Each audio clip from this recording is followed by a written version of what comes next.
नमस्ते। आप सबको हमारे चैनल की ओर से दिवाली की हार्दिक शुभकामनाएँ। दिवाली एक ऐसा महत्वपूर्ण त्योहार है जो पूरे भारतवर्ष में बहुत धूमधाम से मनाया जाता है। दिवाली कार्तिक मास की अमावस्या को मनाया जाता है। आज मैं आपको बताने जा रही हूँ दिवाली के पीछे छुपे ऐतिहासिक रूप। धार्मिक मान्यता है कि इस दिन भगवान विष्णु ने असुर राज बलि को पाताल लोक का अधिपति बनाया था। इस पर इंद्र ने इस प्रसन्नता में घी के दीपक जलाकर दिवाली मनाई कि उनके स्वर्ग तथा इंद्रासन की बलि से रक्षा हो गई। एक अन्य मान्यता यह भी है कि इसी दिन समुद्र मंथन से लक्ष्मी जी प्रकट हुई थी तथा विष्णु भगवान का पति रूप में वर्ण किया था। एक अन्य मान्यता यह भी है कि इसी दिन रावण वध के बाद रामचंद्र जी अयोध्या में पधारे थे तथा उनका राज तिलक समारोह संपन्न हुआ था। अयोध्या दीपों से सजाई गई थी। इसी दिन राजा विक्रमादित्य ने अपना संवत चलाने का निर्णय किया था।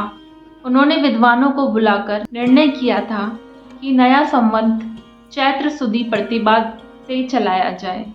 ऐसा उल्लेख भी है कि इसी दिन आर्य समाज के संस्थापक महर्षि दयानंद सरस्वती का निर्माण हुआ था। इस दिन लोग सवेरे से ही नवीन वस्त्र धारण कर मंदिरों में पूजा करने लगते हैं। मुख्य पूजा सायंकाल में होती है। इसमें लक्ष्मी जी व गणेश जी की पूजा अनेक प्रकारों से बड़ी धूमधाम से विधि विधान सहित की जाती है। इस दिन रात के पहले पहर में गृहस्थ के घरों में तथा मंदिरों, दुकान, छोटे बड़े व्यावसायिक प्रतिष्ठानों में दिवाली का पूजन प्रारंभ हो जाता है। मुख्य रूप से लक्ष्मी जी, गणेश जी, विष्णु भगवान एवं सरस्वती जी की पूजा की जाती है। इन देवताओं के पूजन के पश्चात धन के देवता कुबेर की, देवराज इंद्र सहित वरुण इत्यादि देवताओं की भी पूजा की जाती है। दीपावली की रात्रि में दीपक पूजन का सर्वाधिक महत्व है। पूजन के उपरांत श्री भैरव जी की पूजा करनी चाहिए। उन्हें तेल भी चढ़ाना चाहिए। स्त्रियों को लक्ष्मी जी का व्रत करना चाहिए। लक्ष्मी माँ की कहानी सुननी चाहिए। तो आओ हम सब सुनते हैं लक्ष्मी माँ की कहानी। जय हो लक्ष्मी माँ। प्राचीन काल का विवरण है कि एक साहूकार था। उसकी एक लड़की थी जो नित्य प्रति पीपल के वृक्ष की पूजा करने जाया करती थी। साहूकार की पुत्री प्रतिदिन लक्ष्मी को पीपल के वृक्ष से निकलते देखा करती थी। एक दिन साहूकार की पुत्री से प्रसन्न होकर लक्ष्मी जी बोली, तू मेरी सहेली बन जा। इस साहूकार की पुत्री ने लक्ष्मी जी से कहा, पहले मैं अपने माता पिता की आज्ञा ले लूं, फिर आपकी बात स्वीकार कर लूंगी। साहूकार की पुत्री ने जब अपने माता पिता को सारी बात बताई तो वे प्रसन्न होकर बोले, वे तो लक्ष्मी जी हैं, यह तो हमारा सौभाग्य है। बेटी तू लक्ष्मी जी की सहेली अवश्य बन जा। दूसरे दिन साहूकार की बेटी फिर पीपल पूजने गई तो लक्ष्मी जी उसके सामने निकली। उसने हाथ जोड़कर लक्ष्मी जी से कहा, मेरे माता पिता ने आज्ञा दे दी है, मैं आपकी सहेली बनने को तैयार हूँ। इस पर लक्ष्मी जी ने प्रसन्न होकर साहूकार की बेटी को अपनी सहेली बना लिया। लक्ष्मी जी साहूकार की पुत्री को बड़ा प्रेम करने लगी। एक दिन लक्ष्मी जी ने साहूकार की पुत्री को अपने यहाँ निमंत्रित किया।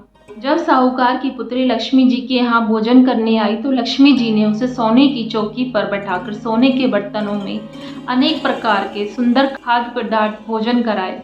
उसे ओढ़ने के लिए एक सुंदर दुशाला भी दी।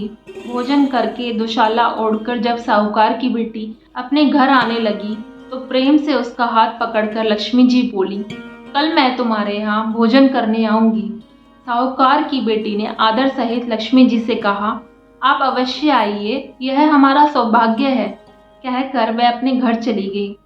घर आकर लड़की उदास होकर बैठ गई। उसने लक्ष्मी जी द्वारा किए गए स्वागत सत्कार को जब अपने माता पिता को बताया तो वे बड़े प्रसन्न हुए।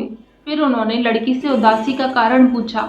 इस पर लड़की बोली, हे पिताजी, मैं बहुत दुखी और उदास हूँ कि आज लक्ष्मी जी मेरे यहाँ भोजन करेंगी, पर मैं उन्हें कैसे प्रसन्न संतुष्ट कर पाऊंगी। मैं वैसा स्वागत कैसे करूं जैसा उन्होंने मेरा किया है। उस पर साहूकार ने अपनी पुत्री से कहा, बेटी उदास मत हो, वे तो लक्ष्मी जी हैं, हम क्या उनकी कोई बराबरी नहीं कर सकता। देवी देवता तो श्रद्धा प्रेम के भूखे होते हैं। अपने से जो रूखा सूखा स्वागत सत्कार बन पड़ेगा हम करेंगे। प्रेम और आदर में हम पीछे नहीं रहेंगे। तू उदासी छोड़कर घर को धो साफ कर गोबर मिट्टी का एक सुंदर चौका बना ले, उस पर आटे से चौक पूरकर एक चौमुखा दीपक रखकर बैठ जा और लक्ष्मी जी के नाम का स्मरण कर। लड़की ने ऐसा ही किया। उसी समय एक चील उड़ती हुई आई। वह किसी रानी बहुमूल्य हीरो जड़ा नौलखा हार उठा लाई थी। चील ने वह कीमती हार साहूकार की बिट्टी के आगे गिरा दिया। हार देखकर साहूकार की पुत्री प्रसन्न हो उठी। उसने एक सोने की चौकी और सोने के बर्तनों का भी प्रबंध कर लिया। फिर हार को एक थाल में दुशाले से ढककर वह रख ही रही थी कि उसी समय गणेश जी तथा लक्ष्मी जी उसके यहाँ आ गए। साहूकार की बेटी ने लक्ष्मी जी तथा गणेश जी का बड़े प्रेम और आदर से स्वागत सत्कार किया। उनसे सोने की चौकी पर बैठने के लिए कहा। लक्ष्मी जी सोने की चौकी पर बैठने से आनाकानी करने लगी।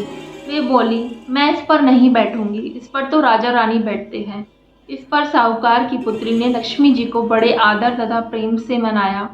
तब लक्ष्मी जी तथा गणेश जी ने उस चौकी पर आसन ग्रहण करके साहूकार की पुत्री का आदर सत्कार ग्रहण किया। दोनों ने साहूकार की पुत्री का बनाया भोजन किया। लक्ष्मी जी तथा गणेश जी साहूकार की पुत्री के प्रेम, आदर और श्रद्धा से बड़े प्रभावित हुए।